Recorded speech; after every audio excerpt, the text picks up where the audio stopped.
Hey guys, Mike B. Rolling here. This is the second part of that question I got yesterday about guy wanted to know beginning to finish. You know, he's a company driver, wanting to become an owner operator, but he had no idea what to do, how to get started. And here's a list on how to get started, what you got to do. Starts off right here with number one: get your head examined. What are you, freaking nuts? Don't you know we're in an economic slowdown? Don't buy a truck right now. It's a terrible time. Don't listen to it. I will say before going in all this, now's not the time to go into big debt. If you if you're looking to buy an older, cheaper truck, you know, going to stay fairly close. You know, I would say yeah, go ahead and get started. But if you're looking at going 80, 90, $100,000 in debt, putting minimal down payment down, and getting started right now, you might want to wait. It's not a good time to go deep into debt to get started. But if you've got some capital and you can get started fairly cheaply, I mean, while we're slow is a good time to get set up and get started because when everything starts picking up, you'll already be up and running. You know, it's good. You strike the iron. The best time to buy something is when there's blood in the streets. I believe that's a Warren Buffett quote. And right now, believe me, there's blood in the streets, man. There's a lot of people losing their big, fancy, expensive trucks. They're not making it because their overhead's way too high. You gotta keep your overhead low, live below your means, man. Don't go deep into debt to get started right now. It's a bad idea. With that being said, first thing you're gonna do is need to name your company. I wrote up there, Dingus Transportation, because anybody buying a truck and starting right now, that's a good name, Dingus. Yeah, freaking Dingus. I love that name. But no, you got to come up with a good name for the company because if you're going to be a sole proprietor, it'll be Mike B. Rowland DBA doing business as Dingus Transport. You know, that's how your IRS form will read is Mike B. Rowland DBA Dingus Transport. So you come up with a good name for your company. It could be your name, you know, like Rowland Family Trucking. You know, it could be whatever you want, but just come up with a good name because it costs money to change it later. Once you go and do these next steps, that name's locked in, is the reason I'm saying. First step, come up with a good name. Step number 3, you're going to need to go get a DOT number and an EIN number, employee identification number. You can go to irs.gov and right on there, you just click, fill out the forms, paperwork, everything you need right there. You fill it out online, pay the fee online, everything's done right there online. You're not going to need those for everything, but down the line, they'll come in handy. So it's very minimal. I don't even know if they charge a fee to get a DOT number. If they do, it's very minimal. But you fill it out with all your information and get the number. It's something you're going to need down the line. Step 4, find a home for the truck. Don't buy a truck till you got somewhere to take that truck. Whether you're a company driver and your company's saying, oh yeah, if you buy a truck, we'll lease you on, we'll keep you busy. You know, you can stay on your own run. A friend of mine's doing that very thing. You know, he's a company driver. He's number 2 on the dedicated roster for a really good paying run. So, you know, he's asking me, you know, well, you know, I've been thinking about it. And I'm like, dude, you're already guaranteed number 2 spot. You know what kind of money you're going to be making. You look at what you're doing as a company driver. Now I'll show you what I make doing those same loads as an owner operator. You compare the numbers. And I showed him I showed him my settlements. You know, this is what I make as an owner operator doing the same thing you're doing as a company driver. And, yeah, he's like, oh my God, I'm buying a truck tomorrow. But anyway, but I would only do that for, you know, close people that I know. So don't ask. Yeah, find a home for the truck. Step number 5, buy a truck. Look for the best truck you can get for the best money. If it's your first truck, don't try to go whole hog and get a big old fancy, you know, beautiful, blah, blah, blah. I would advise you start out with a good, cheap, affordable truck. Nothing newer than a 07. Reason being is the DPF and the DEF. I mean, it's just the maintenance costs. Those trucks are they're just not there. The trucks are fine. The engine, the emissions crap that they've put on those engines is it's horrible, man. Later, you want to buy a new truck, brand new truck even, you know, once your business is up and running and established, then I would say, yeah, you're in a better position to do that. But starting out, unless you've got a lot of capital to put in a maintenance account right off the get-go, I wouldn't buy any truck that has DPF or DEF, which is 2008 and up. Step number 6, when you get the truck, you're going to need to pay the $22.90 heavy highway use tax.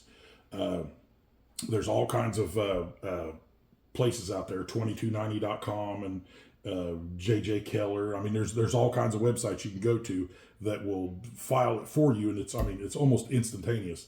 You're going to need the VIN number for your truck, and your name, business name, and address, VIN number, and then you'll fill out the form, and it'll be a category V for 80,000 pounds, unless you're a logger. But the tax is $550. It's due July the 31st of every year. Every year, repeatedly, every truck every year has to pay that $22.90. So if you buy the truck, and it'll tell you, what month did you first put the truck in service.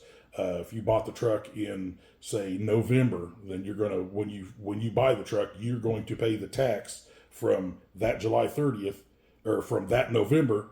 It'll prorate the tax from that November to the next July, and you'll pay a smaller amount. But if you're like them with the next year, you would put year you first put it in service, you would put July of 2024, and or July of 2023, whatever date you first put it in service. Then it'll be the full amount, which will be $550. But you got to have that before you can get your plates. Pay your $22.90. Then you got to have a copy of the title, front and back. If you buy a truck and you get a free and clear title, and you've got it in your hand, in order to get your plates, if you want to send the title off to the DMV and have a nice clean title that's in your name, I would recommend doing that anyway. But if you're like doing it step by step, want to be done quick, as long as the title is in the other guy's name, but he has signed it as the seller and you have signed it as the purchaser, that's all you need. And if there's a lien, make sure the lien holder has signed the release of lien. As long as you have a copy of the title that you have signed as a purchaser, that's enough to get your first set of plates with your $22.90 and your signed copy of the title. And then obviously, once you get your plates and take that title, you would take it to the just your regular DMV. And last time I did it, I think it was $17, either $12 or $17. And you just hand it to them, and they send it off and send you, like, I don't know, 15, 20 days, something like that. It might take up to 30 days now. But they'll send you a new title, same VIN, same everything, but in your name, no lien, nice, clean, free and clear title. But, like I said, as long as you've signed it as the purchaser and the seller has signed it as the seller, that's the minimum requirement to get your plates on your truck to start with. Or you'll see here, I put application for a title. If you buy the truck through a dealership, they're going to process that title for you. They have the title with whoever traded that truck in, signed it as the seller, and the dealership probably hasn't even signed it as the purchaser. They're just going to pass that title straight on through to you. But they'll give you a form that's called the application for a title. That form, along with your $22.90, when you lease on with the company, you give that to them, and that's all they need to get your plates. So either a copy of the title, front and back, or the application for title is all you're going to need. Then step 8, full service on the truck. Go through that truck. You don't know, they'll tell you this and that and the other, this truck's been taken care of and this, whatever, but you don't know. And you don't want to go out there and bet your business on something you don't know. At a very minimum, change the oil. Check your antifreeze, make sure it's the strength is good. Make sure it's got the right antifreeze, that it doesn't have, yellow or green antifreeze when it should be pink. Your high mileage antifreeze. Go ahead and change your oil. Give it a real good grease job. And the reason I say do that is that's going to give you an opportunity, or your mechanic, to go all through that truck, front to back, and make sure all your kingpins are good. Any visible wear. You need to inspect that truck for visible worn parts, like the tires, the air lines, the airbags, etc., etc. It just goes on and on. But the number one things: brake shoes, drums, airbags. Especially if you're buying an older truck, like an 07 or a 99, or you want to go E-Log exempt, go 99 or older, that's fine. First thing I would do, change the airbags. You don't know how long they've been on there. Even though you're only going to be doing, 80,000 pounds, unless you haul heavy. If you're hauling heavy, I don't care if the airbags are 4 years old, change them. That's the first thing that'll go when you're hauling heavy, because when you pick them axles up to turn a corner, you put tremendous weight on that truck and the back of that trailer, because the middle axles lift up so you can turn, and you got to be able to hold that weight. So you want good, clean airbags. When you're looking at your airbags, where it curls under, goes into the saddle, if you start seeing those little dry rot cracks, like a tire dry rots, if you start seeing those little cracks, change them bags. They're wore out. or they're old. They're old. They're probably squirted with soapy water. You'll see there'll be little bubbles coming out, especially around the base of it where the bag curls around and seals. It'll just blow bubbles. So it's crazy. Soapy water will find any air leak. But yeah, check that truck out and give it a full service. Then you're going to need to get an annual inspection. Most of the time, the company that you're leasing that truck onto is going to want their shop and their mechanics to do the annual inspection on your truck. So, even if you do get a fresh one, you may just ask them, is it okay if I already have an annual, or do you want it done in your shop? 9 times out of 10, they're going to say, just bring the truck in here and we'll have our guys take a look at it and they'll fill out your annual inspection for you.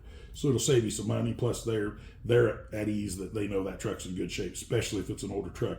They're going to want to see that truck. Because there's a lot of guys running old trucks that maybe they're just held together with bubble gum and duct tape, don't do that. If something's broke, fix it right. Get the annual inspection. Okay, then you're going to, after they give you your annual inspection, you're going to install the stickers and your IFTA stickers and your company decals, your truck number, and you're going to stick the plate on the front of the truck. And then you go down here to step number 11. Things to always have on hand. Tums. You're going to need them. You're going to get a lot of heartburn. You're gonna worry a lot, And B, headache pills. Choose your poison. If you want your Tylenol, acetaminophen, your Advil, or your ibuprofen, you're gonna want it on hand.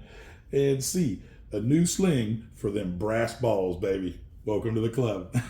You've done everything you need to do, and you're ready to rock and roll. Get out there and get it done, driver.